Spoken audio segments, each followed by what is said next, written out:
দুদিন আগে বাংলার প্রথম ৩টি সেটের তোমাদের জন্য এমসিকিউ এর সমাধান এনেছিলাম আর তোমাদেরকে বলেছিলাম যে আমি আগামী কয়েকদিনের মধ্যে তোমাদের এই ৩টে সেটের এসএকিউ ব্যাকরণ সহ সমাধান আনব।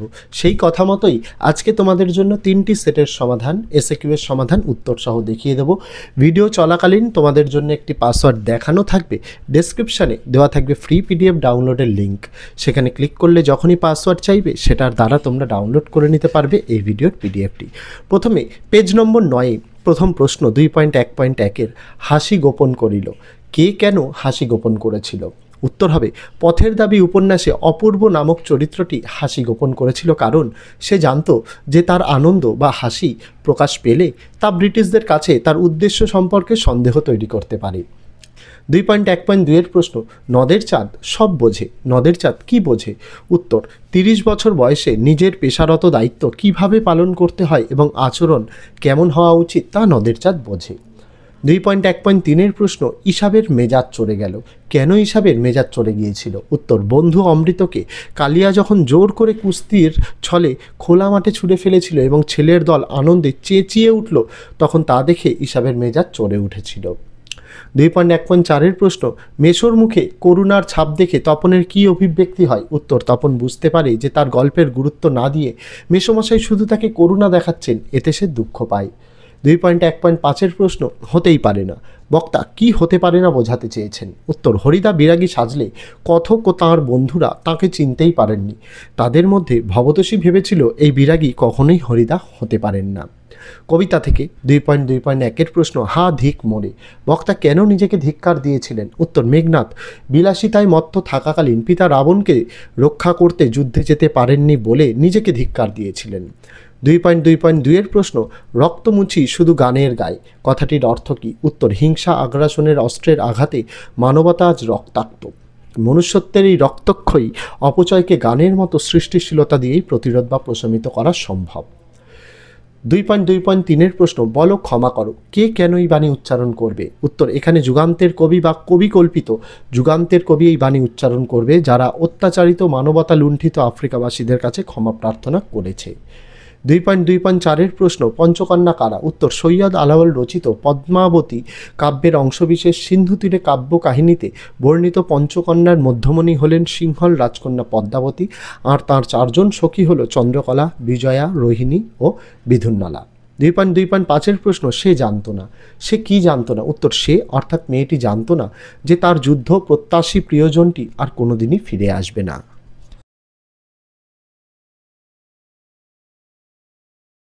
তারপর 2.3.1-এর প্রশ্ন পরিভাষা রচনাতে ত্রুটি হতে পারে কখন? উত্তর বাংলা পরিভাষার শব্দগুলি মূল ইংরেজি শব্দের ভাব বা অর্থ পুরোপুরি প্রকাশ করতে না পারলে ত্রুটি হতে পারে।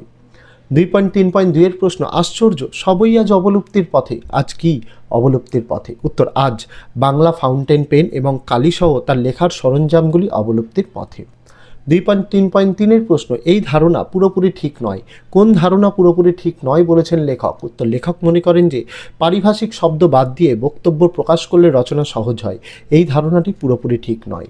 2.3.4-এর প্রশ্ন লাঠি তোমার দিন ফুরাইয়াছে কথাটি কে বলেছিলেন? উত্তর কথাটি বলেছিলেন বঙ্কিমচন্দ্র চট্টোপাধ্যায় তাঁর কমলাকান্তের দপ্তর গ্রন্থের আমার দুর্গোৎসব প্রবন্ধে। ব্যাকরণ থেকে প্রথম প্রশ্ন নিরপেক্ষ কর্তার উদাহরণ সহ সংজ্ঞা দাও। উত্তর যে বাক্যে সমাপিকা ও অসমাপিকা ক্রিয়া কর্তা ভিন্ন হয় সেখানে অসমাপিকা ক্রিয়ার কর্তাকে নিরপেক্ষ কর্তা বলে। উদাহরণ বৃষ্টি নামলে ছাতা নিতে হবে। 2.4.2-এর প্রশ্ন হিংসার দ্বারা মহৎ কার্য সাধিত হয় না কর্তৃবাচ্যে রূপান্তরিত করো। উত্তর হবে হিংসা দ্বারা মহৎ কার্য সাধিত হয় না। তারপর চিঠি পকেটে ছিল, পকেটের তলায় দাগ, চিহ্নিত পত্রের কারক বিভক্তি নির্ণয় করো। পকেটে এটা অধিকরণ কারকে এ বিভক্তি। তারপর ভাববাচ্যে কর্তা লুপ্ত অবস্থায় আছে অর্থাৎ লুপ্ত কর্তা ভাববাচ্য এরকম একটি বাক্য লেখো। উত্তর হবে যাওয়া হলো। তারপর যোগ্যতাহীন বাক্যের একটি উদাহরণ দাও। উত্তর গরু আকাশে হরে। তারপর কৃপা করো নিরঞ্জন বাক্যটিকে নির্দেশক বাক্যে রূপান্তরিত করো। উত্তর হবে নিরঞ্জন কৃপা করুন। তারপর বিগ্রহ বাক্য কাকে বলে? উত্তর সমাসবদ্ধ পদকে ভেঙে যে বাক্য বা বাক্যাংশ তৈরি হয় এবং যার সাহায্যে সমাসের অর্থ স্পষ্ট করে বোঝানো হয় তাকে বিগ্রহ বাক্য বলে। 2.4.8-এর প্রশ্ন মেঘে ঢাকা শব্দটির ব্যাসবাক্য সহ সমাসের নাম উল্লেখ করো। ব্যাসবাক্য হচ্ছে মেঘ দ্বারা ঢাকা আর সমাসের নাম হচ্ছে করণ তৎপুরুষ সমাস। তারপর যন্ত্রাত্মককরণের একটি উদাহরণ দাও। উত্তর, আমি কলম দিয়ে লিখি। 2.4.10 প্রশ্ন, বিধেয় প্রসারকের একটি উদাহরণ দাও। উত্তর, ছেলেটি খুব ভালো। চলে যাব নেক্সট পেজ, পেজ নম্বর 43। প্রথম প্রশ্ন, এ বিষয়ে সন্দেহ ছিল তপনের, কোন বিষয়ের কথা বলা হয়েছে? উত্তর, একজন লেখকও যে সাধারণ মানুষের মতো হতে পারে, তাদের আচরণও যে আর 5টা সাধারণ মানুষের মতোই হয়ে থাকে, সেই বিষয়ে তপনের সন্দেহ ছিল। তারপর, কিন্তু দোকানদার হেসে ফেলে, কোন কাণ্ড দেখে হেসে ফেলেছিল? উত্তর, আলোচ্য অংশে হরিদার যে কাণ্ডের কথা বলা হয়েছে তা হলো শহরের পথে বাইরে সেজে ঘুঙুরের আওয়াজ তুলে নাচতে নাচতে যাওয়া। তারপর, নিমাইবাবু চুপ করিয়া রহিলেন, চুপ করে থাকার কারণ কি? উত্তর, অপূর্ব গিরিশ মহাপাত্রের পোশাক পরিচ্ছেদ দেখে তাকে ছেড়ে দেওয়ার জন্য নিমাইবাবুকে অনুরোধ করেছিলেন, এর প্রত্যুত্তরে নিমাইবাবু চুপ করেছিলেন। তারপর, চিঠি পকেটেই ছিল, চিঠির বিষয়বস্তু কী ছিল? উত্তর, বর্ষা ঋতুর আবেগপূর্ণ আবহাওয়া নদের চাঁদকে বিরহে উতলা করে তুলেছিল, তাই 5 দিনের বর্ষণের সুরে সুর মিলিয়ে সে একটি বিরহপূর্ণ চিঠি লিখেছিল, এখানে সেই চিঠির কথাই বলা হয়েছে। তারপর, ছেলের দল আনন্দে চেঁচিয়ে উঠল, কি বলে চেঁচিয়ে উঠেছিল? উত্তর, কুস্তি লড়ার আহ্বান জানিয়ে কালিয়া অমৃতকে ছুঁড়ে মাটিতে ফেলে দিয়েছিল, এই দৃশ্য দেখে ছেলের দল আনন্দে চেঁচিয়ে উঠেছিল। তারপর, এগিয়ে আসি, উঠে দাঁড়াই, উঠে দাঁড়িয়ে কবি কী করেন? উত্তর, তিনি এখানে বোঝাতে চেয়েছেন যে তিনি অস্ত্রের বিরুদ্ধে গানকে অস্ত্র হিসেবে ব্যবহার করে শান্তির পথে এগিয়ে যান এবং সবাইকে সেই শান্তির পথে আহ্বান করেন। তারপর, মৃত্যু গহন অন্ধকূপে বলতে কবি কী বুঝিয়েছেন? উত্তর, কবি কাজী নজরুল ইসলাম তার প্রলয় উল্লাস কবিতায় মৃত্যু গহন অন্ধকূপ বলতে পরাধীন ভারতবর্ষকে বুঝিয়েছেন। তারপর, হাসিবে মেঘবাহন, মেঘবাহন হাসবেন কেন? উত্তর, মেঘনাথের মতে সে যদি নিজে যুদ্ধে না গিয়ে বৃদ্ধ পিতা রাবণকে যুদ্ধক্ষেত্রে পাঠায় তাহলে দেবরাজ ইন্দ্র হাসাহাসি করবেন। 2.2.4 প্রশ্ন, কৃপণ আলোর অন্তঃপুরে, আলোর কৃপণতার কারণ কি? উত্তর, মহানিশার অন্ধকারের অবশিষ্টি ছায়া থাকলে আলো খুবই অল্প উদাসীন বা কৃপণ হয়। 2.2.5 প্রশ্ন, পায়ে পায়ে হিমানির বাঁধ, হিমানির বাঁধ কি? উত্তর, হিংসার উন্মত্ততা সাধারণ মানুষের বেঁচে থাকাকে দুঃসহ করে তুলেছে। পাহাড়ি পথকে বরফ যেমন দুর্গম করে তোলে, তেমনি এই প্রতিহিংসা সভ্যতার গতিপথকে দুর্গম করে তোলে।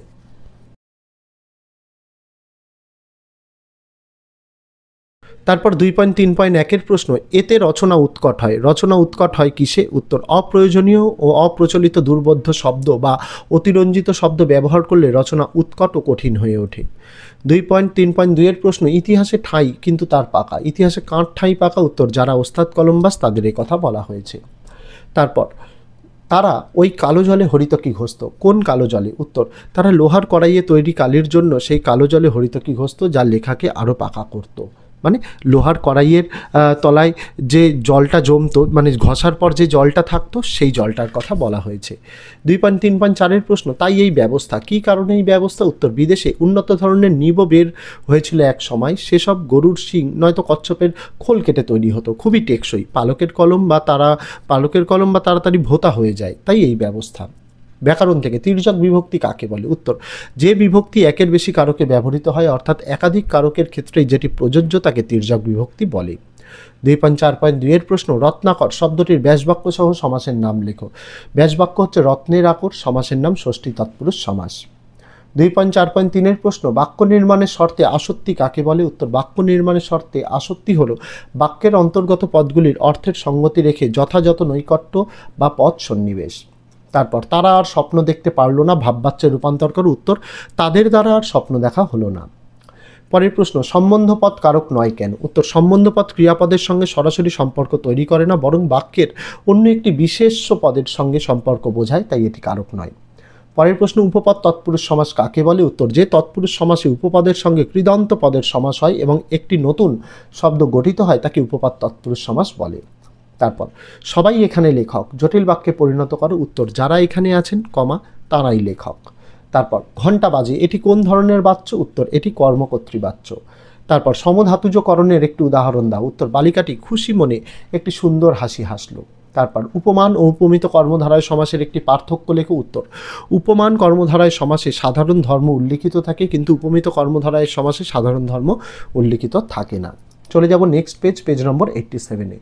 প্রথম, ইহা যে কত বড় ভ্রম তাহা কয়েকটা স্টেশন পরেই সে অনুভব করিল। ভ্রমটি কি? উত্তর, ভামো যাত্রাকালে ট্রেনে প্রথম শ্রেণীর টিকিট থাকায় অপূর্ব রাত্রের ঘুমটা ভালোই হবে ভাবলেও পুলিশি তদন্ত ও ভারতীয় বলে তাকে অসম্মানিত হতে হয়, তার ধারণা ভ্রমে পরিণত হয়। তারপর এসো আমরা কুস্তি লড়ি, একথা কে কাকে বলেছিল? উত্তর, একথা কালিয়া বলেছিল অমৃতকে। তারপর নইলে আমি শান্তি পাবো না, কি না হলে বক্তা শান্তি পাবেন না? উত্তর, জগদীশবাবুর বাড়িতে আগত জনৈক বিরাগী সন্ন্যাসী, এখানে বস্তা হয়ে গেছে, এটা বক্তা হবে। জগদীশবাবুকে কিছু উপদেশ না শুনিয়ে গেলে তিনি শান্তি পাবেন না, শাস্তি হয়ে গেছে, এটা শান্তি হবে। তারপর নদের চাঁদ সব বোঝে, নদের চাঁদ কী বোঝে? উত্তর, 30 বছর বয়সে নিজের পেশাগত দায়িত্ব কীভাবে পালন করতে হয় এবং আচরণ কেমন হওয়া উচিত তা নদের চাঁদ বোঝে। তারপর ক্রমশ ও কথাটাও ছড়িয়ে পড়ে। কোন কথা ছড়িয়ে পড়ে? উত্তর, পত্রিকায় তপনের গল্প প্রকাশের সংবাদের পাশাপাশি এই কথাটা ক্রমশ ছড়িয়ে পড়ে যে তপনের মেসোমশাই গল্পটিকে কারেকশন করে ছাপিয়েছে। তারপর তাহাতে বিচিত্র টঙ্গী, টঙ্গী শব্দের অর্থ কী? উত্তর, আলোচ্য কবিতায় কবি সৈয়দ আলাওলের লেখা সিন্ধু তীরে কবিতা থেকে নেওয়া হয়েছে। টঙ্গী শব্দের অর্থ উঁচু মাচা, যেটা পাঠ্যাংশে প্রাসাদ বোঝানো হয়েছে।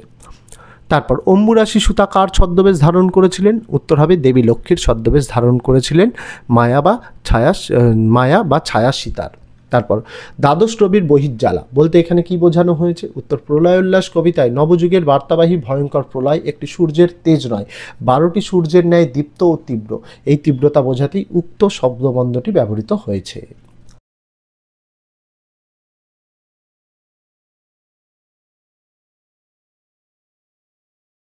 তারপরের প্রশ্ন, আমাদের পথ নেই আর, কবির এরকম বলার কারণ কি? উত্তর, সাম্রাজ্যবাদের আগ্রাসন, যুদ্ধবাদের নিয়মিত আশ্রয়হীন সর্বহারা মানুষের মুক্তির পথ রোধ করেছে, তাদের প্রতিনিয়ত মুখোমুখি হতে হয়েছে মৃত্যুর সঙ্গে, তাই তাদের বেঁচে থাকার কোনো পথই অবশিষ্ট নেই। তারপর অসুখী একজন কবিতায় কবি পায়ের দাগ কিসে ধুয়ে দিয়েছিল? উত্তর, কবির পায়ের দাগ বৃষ্টিতে ধুয়ে গিয়েছিল এবং পরে তা ঘাসে ঢেকে গিয়েছিল। তারপর লেখে তিনজন, এই তিনজন কে কে? তিনজন হচ্ছেন কালি, কলম আর মন। তারপর স্টাইলাস বলতে কি বোঝানো হয়েছে? উত্তর, স্টাইলাস বলতে বোঝানো হয়েছে ব্রোঞ্জ বা লোহার শলাকা, যা দিয়ে প্রাচীনকালে পাতায় বা তালপাতায় বা কঠিন কিছুর উপরে লেখা হতো। তারপর পরিভাষার উদ্দেশ্য কি? উত্তর, পরিভাষার উদ্দেশ্য হলো নির্দিষ্ট একটি ভাষার মাধ্যমে বিজ্ঞানের ও জ্ঞানের বিভিন্ন শাখার ধারণাগুলি সুনির্দিষ্টভাবে প্রকাশ করা। তারপর আমাদের আলংকারিকগণ শব্দের ত্রিভিদ কথা বলেছেন। শব্দের ত্রিভিদ কথা কি? এটা হচ্ছে অভিধা, লক্ষণ ও ব্যঞ্জনা। তারপর নিত্য সমাস কাকে বলে? উত্তর, যে সমাসে ব্যাসবাক্যের প্রয়োজন হয় না অথবা ব্যাসবাক্য তৈরি হলেও তা ভিন্ন অর্থ প্রকাশ করে এবং সমস্যমান পদ দ্বারা ব্যাসবাক্য হয় না, তাকে নিত্য সমাস বলে। তারপর প্রযোজক কর্তার একটি উদাহরণ দাও। উত্তর, শিক্ষক ছাত্রদের ব্যাকরণ শেখাচ্ছেন, এখানে শিক্ষক প্রযোজক কর্তা। তারপর তির্যক বিভক্তি বলতে কি বোঝো? উত্তর, যে বিভক্তি একের বেশি কারকে ব্যবহৃত হয়, অর্থাৎ একাধিক কারকের ক্ষেত্রেই যেটি প্রযোজ্য, তাকে তির্যক বিভক্তি বলে। তারপর মন্দিরে বাজছিল পুজোর ঘণ্টা, চিহ্নিত পদটি কোন কারকের উদাহরণ? মন্দিরের তলায় দাগ, এটা অধিকরণ কারকের এ বিভক্তি, স্থানবাচক অধিকরণ এটা। তারপর তোরা সব জয়ের ধ্বনি কর, জয়ের ধ্বনির তলায় দাগ, এর ব্যাসবাক্য সহ সমাসের নাম। ব্যাসবাক্য হচ্ছে জয়ের ধ্বনি, সমাসের নাম ষষ্ঠী তৎপুরুষ সমাস। তারপর যদিও লোকটি দরিদ্র তবু সৎ, সরল বাক্যে পরিণত করো। উত্তর হবে লোকটি দরিদ্র হলেও সৎ। তারপর বারেক ঠেকানো মাথা ভাববাচ্যে পরিণত করো, এটা হচ্ছে আমার দ্বারা বারেক মাথা ঠেকানো হলো। তারপর কর্তৃবাচ্যের একটি বৈশিষ্ট্য লেখো। উত্তর, কর্তৃবাচ্যের একটি বৈশিষ্ট্য হলো এতে কর্তার প্রাধান্য থাকে এবং ক্রিয়া সর্বদা কর্তার অনুগামী হয়।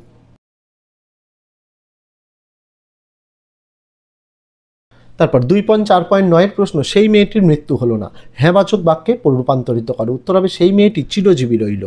2.4.10 প্রশ্ন, অকারক পদ কত প্রকার ও কী কী? অকারক পদ 2 প্রকার, সম্বন্ধ পদ এবং সম্বোধন পদ। তো এই ছিল তোমাদের তিনটি যে বাংলার সেট, প্রথম যে তিনটি সেট তার এমসিকিউ অনেক আগেই দিয়েছিলাম, আজকে এসএকিউ ব্যাকরণ সহ উত্তর দিয়ে দিলাম। যারা ভিডিওটি সম্পূর্ণ দেখলে তারা জানো ভিডিওর মধ্যে আমি পাসওয়ার্ডটি দেখিয়ে দিয়েছি, যার দ্বারা তোমরা এই ফ্রি পিডিএফটি ডাউনলোড করে নিতে পারো। তো আজকে ভিডিওতে এটুকুই ছিল ছাত্রছাত্রীরা, দেখা হচ্ছে তোমাদের সঙ্গে আগামী দিন অন্য কোনো বিষয়, অন্য কোনো ভিডিও নিয়ে। ততদিন সকলে ভালো থেকো, সুস্থ থেকো।